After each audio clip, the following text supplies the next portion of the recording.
सभी दोस्तों की सेवा में मैं जावेद नसीम अपना आदाब, सलाम, नमस्कार और सत श्री अकाल पेश करता हूँ। दोस्तों, जहाँ तक हमारे मोहम्मद रफ़ी साहब का ताल्लुक़ है, तो आप जानते हैं कि खुदा ने उनके गले में कोई ऐसी कुदरत रखी थी कि उनकी आवाज़ तकरीबन बहुत सारे अदाकारों पे फिट बैठती थी और वो अपनी आवाज़ का उन अदाकारों के लिए इस तरह से इस्तेमाल करते थे कि ये पता लगाना मुश्किल हो जाता था, ये अंदाज़ा लगाना मुश्किल हो जाता था कि ये रफ़ी साहब हैं या ये वही अदाकार है। इतना वो रच बस जाते थे अपनी आवाज़ के ज़रिए उस आर्टिस्ट के अंदाज़ में कि मानो कि ये उसी अदाकार की आवाज़ है। ख़ास तौर से अगर हम दिलीप कुमार साहब की बात करें, शम्मी कपूर साहब की बात करें, राजेंद्र कुमार साहब की बात करें, धर्मेंद्र की बात करें या जितेंद्र जी की बात करें, ये ऐसे अदाकार थे कि जब ये पर्दे पे आकर अदा करते थे किसी भी गीत को, तो ऐसा लगता था कि ये गीत रफ़ी साहब ने नहीं गाया, बल्कि इसी अदाकार ने इसको गाया है। इसके बावजूद हमारे जो संगीतकार रहे, तो संगीतकार का भी एक अंदाज़ रहा अपने संगीत का कि वो जो संगीत बनाते थे, तो कभी भी ऐसा बहुत कम होता था कि किसी एक की कंपोजिशन का अंदाज़ किसी और से मिल जाए। हालांकि मैंने अपने लास्ट वीडियो में ये बताया था कि ऐसा भी हुआ था कि जब दो मौसीक़ारों का पैटर्न एक दूसरे से मिल गया था। आज मैं आपसे एक अलग बात कहने वाला हूँ। 1968 में एक फ़िल्म आई थी। फ़िल्म का नाम था झुक गया आसमां। आज की यह कहानी उसी फ़िल्म से वाबस्ता है, तो बने रहिए हमारे साथ और देखते रहिए अपना मनपसंद चैनल सिनेमाया और अपनी मोहब्बतों से हमें इसी तरह से नवाजते रहिए ताकि मैं आपके सामने खूबसूरत वीडियोज़ लेकर आता रहूँ। आइए चलते हैं आज की वीडियो की तरफ।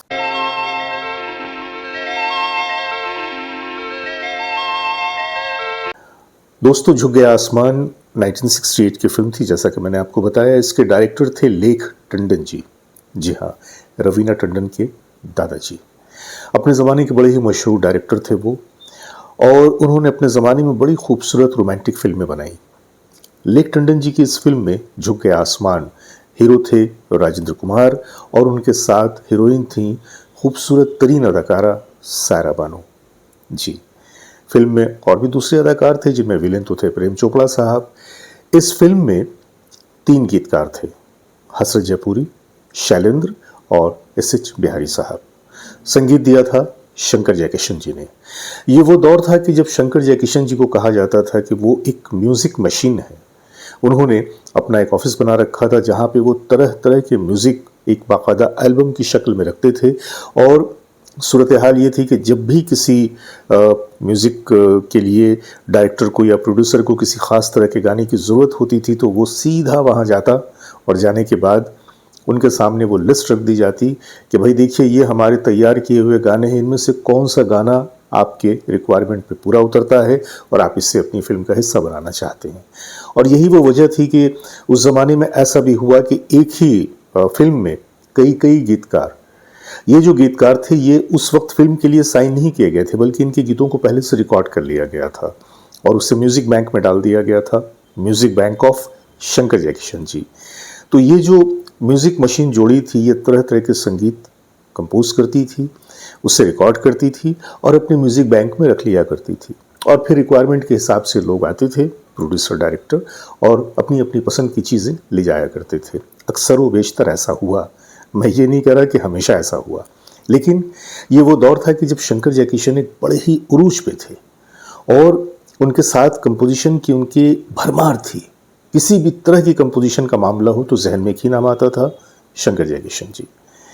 जब ये फिल्म बन रही थी लेख टंडन जी की, झुक गया आसमान, तो अब इसमें जब गीतों के इंतखाब की बात आई तो इसमें तकरीबन 9 गीत थे। एक गीत आशा भोसले जी की आवाज़ में था, 5 गीत लता मंगेशकर जी की आवाज़ में थे जी, 5 गीत। 3 गाने रफ़ी साहब की आवाज़ में रिकॉर्ड किए गए थे, यानी कि कंप्लीट 9 गाने थे।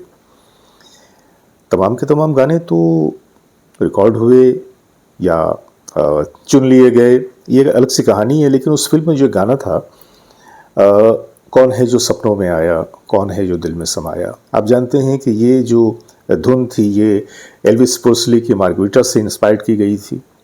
अब हुआ ये कि जब इस रिकॉर्डिंग के वक्त में लेख टंडन जी मौजूद थे और रफ़ी साहब ने जब गाना शुरू किया तो उन्होंने कहा कि ये जो गीत है ना, ये शम्मी कपूर जी पे नहीं फिल्माया जाना है, क्योंकि इस फिल्म के हीरो राजेंद्र कुमार हैं, तो आप ज़रा सा अपने गाने के अंदाज़ को बदल दीजिए। फिर रफ़ी साहब ने अपने अंदाज़ को बदल दिया, लहजा वही रहा लेकिन अंदाज़ में शम्मी कपूर के बजाय राजेंद्र कुमार आ गए। गाना बहुत ही पॉपुलर हुआ, बड़ा ही हिट हुआ। उसी फिल्म में एक गाना जिसका मैं जिक्र करने वाला हूँ वो था सच्चा है प्यार गर मेरा सनम, होगे जहाँ तुम वहाँ होंगे हम। इस गाने की कहानी अलग है। इस गाने की कहानी ये हुई कि ये जो गाना था, ये गाना ऑलरेडी रिकॉर्डेड था और इसे जो है जब रिकॉर्ड किया गया था तो ये कहीं ना कहीं शंकर जयकिशन के दिमाग में था कि इस गाने को शम्मी कपूर जी के लिए किसी फिल्म में इस्तेमाल किया जाएगा। जब लेक टंडन जी ने इस गीत को सुना तो उन्हें ये गीत बहुत पसंद आ गया। उन्होंने कहा कि भाई कुछ भी कीजिए, इस गीत को मैं झुक गया आसमान का हिस्सा बनाना चाहता हूँ, लिहाजा ये गीत आप हमें दे दीजिए झुक गया आसमान के लिए। शंकर जयकिशन दोनों ने कहा कि ये जो गीत है ये हम लोगों ने ख़ास तौर से बनाया है और इसका जो अंदाज़ है, इसमें रफ़ी साहब की गायकी का भी जो अंदाज़ है वो शम्मी कपूर जी पे सूट करेगा। राजेंद्र कुमार जी की जो अदायगी का अंदाज़ है वो थोड़ा सा डिफरेंट है, लेकिन लेक टंडन जी को इतना पसंद आ गया ये गीत कि उन्होंने कहा कि ये गीत अभी मेरी फिल्म का हिस्सा बनेगा।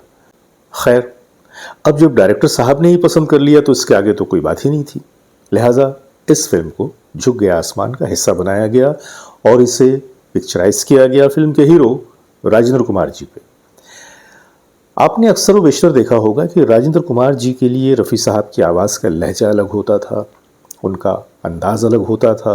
अगर आप मेरे महबूब को याद करें, मेरे महबूब तुझे मेरी मोहब्बत की कसम, या कल रात ज़िंदगी से मुलाकात हो गई, या और इस तरह के और भी दर्जनों गाने हैं, तो इसमें रफ़ी साहब की आवाज़ का पैटर्न, उनकी अदायगी, उनका लहजा आपको राजेंद्र कुमार जी के लिए बिल्कुल डिफरेंट नज़र आएगा।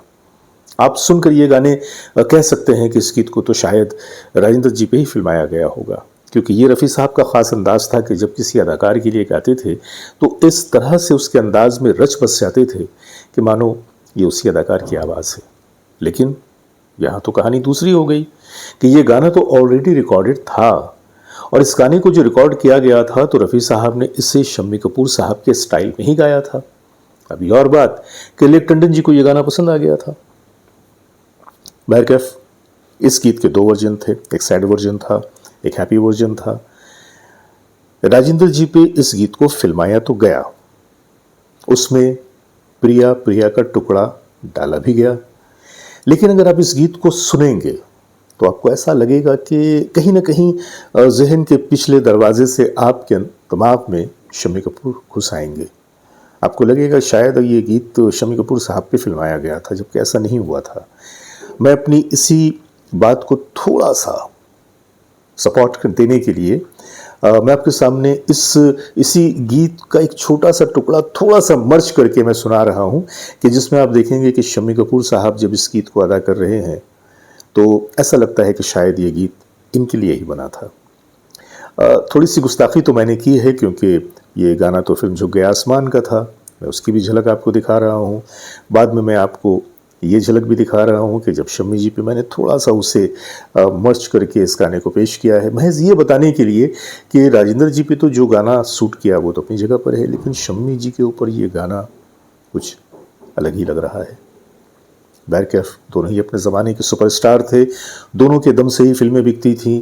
एक जो थे वो अपनी रोमांस के शहंशाह थे तो दूसरी तरफ वो जुबली कुमार थे। तो देखा जाए तो अदाकारी का मुकाबला तो बिल्कुल था ही नहीं, कामयाबी का मुकाबला भी बिल्कुल नहीं था, लेकिन अंदाज़ की बात करें तो कहीं ना कहीं ऐसा लगा कि इस गीत में शम्मी कपूर साहब का अंदाज़ ज़्यादा दाखिल हो गया है।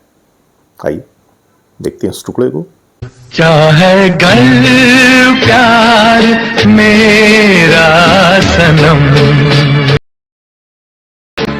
ये धड़कने भी अगर जाए थम, तब भी पुकारो सदा देंगे हम। तो दोस्तों ये थी वो छोटी सी शरारत भरी हरकत जो मैंने आप लोगों के सामने महज आप लोगों के तफरीह के लिए पेश किया। मेरा कोई मकसद दूसरा नहीं कि मैं किसी को ऊंचा करूं, किसी को नीचा करूं, ऐसा बिल्कुल नहीं है। मैंने सिर्फ आपके तफरीह के लिए, आपको जस्ट ये बताने के लिए कि देखिए इस गीत को जिसे हम सुनते हैं तो ऐसा लगता है कि शायद शम्मी कपूर साहब ने अदा किया होगा, लेकिन इसे राजेंद्र जी ने अदा किया था। लेकिन अगर शम्मी जी अदा करते तो कैसा लगता, बस इतनी सी बात। तो बस आज के लिए इतना ही। अपने दोस्त जावेद नसीम को इजाज़त दीजिए, बहुत सारी मोहब्बतों के साथ। नमस्कार। गर प्यार मेरा सनम